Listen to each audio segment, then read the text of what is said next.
Okay, tonight I'll be talking about encoding messages, nonverbal communication. What is nonverbal communication? The study of communication systems that do not involve words. Many human behaviors convey messages. These messages can be understood as clearly as words. Some examples of nonverbal communication are body movement, gesture, facial display, eye contact, vocal characteristics, time, space, touch, physical appearance, and use of artifacts. And some characteristics of nonverbal communication.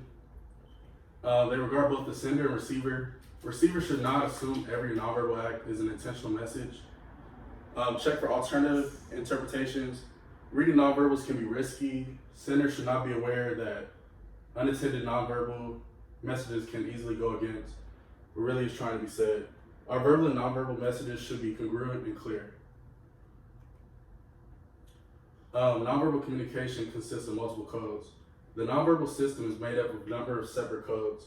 When nonverbal codes work together to send the same message, their impact is intensified. When they work as cross purposes, the results can be confusing. Some examples of this are, if you have a confident smile, it can be undermined by nervous foot tapping, and a firm handshake can be offset by a rigid stance. Nonverbal communication is immediate, continuous, and natural. Nonverbals are immediate because they are physical extensions of our bodies.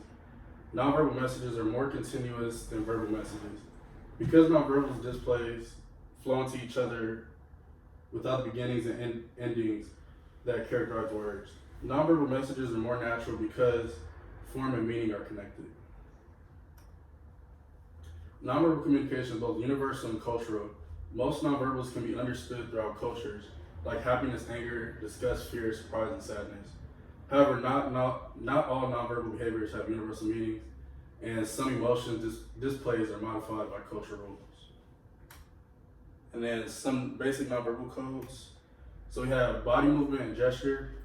For this, it can be emblems, illustrators, regulators, effect displays, and adapters. You have facial expressions and eye behavior. For this, it's cultural display rules, professional display rules, and personal display rules. Then we have vocal characteristics, which is vocal qualities, vocalization, and vocal segregates. For time, you have physiological time orientation, biological time orientation, and cultural time orientation.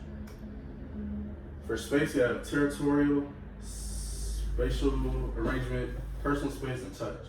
For physical appearance and object language, you have body type, dress, and object language. And then to wrap it up, how to increase nonverbal skills. Be cautious when interpreting nonverbal messages. Know that nonverbal behaviors have many different meanings. Don't read too deeply into every gesture. Give proper attention to nonverbal cues and be aware of the messages you may be sending. And finally, remember that nonverbals that are innocent to you may be invasive and possibly threatening to others. Thank you.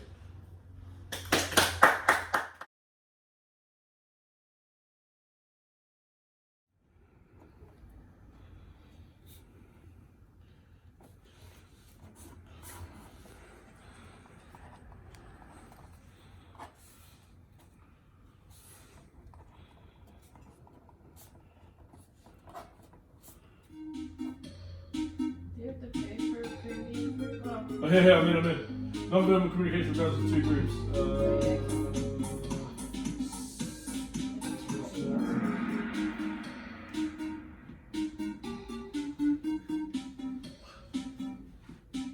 I'm killing it. Oh, I get too much pressure when there's numbers around. Oh, what's happening to mine right now? Bro, it's a trick question because there's two right answers. It's supposed to be congruent and clear.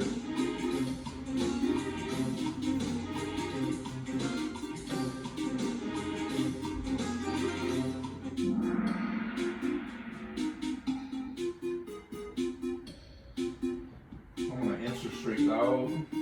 Bro, it's saying you're answering. Which is insane.